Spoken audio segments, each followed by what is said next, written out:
त्रिदलं त्रिगुणाकारं त्रिनेत्रं च त्रियायुधं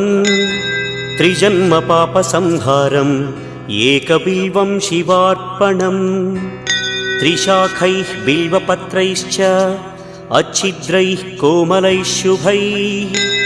तव पूजां करिष्यामि एकबिल्वं शिवार्पणम्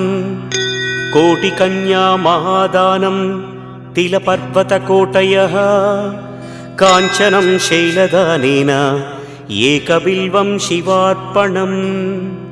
काशीक्षेत्रनिवासं च कालभैरवदर्शनं प्रयागे माधवं दृष्ट्वा एकबिल्वं शिवार्पणम् इन्दुवारे व्रतं स्थित्वा निराहारो महेश्वर नक्तं हौष्यामि देवेश एकबिल्वं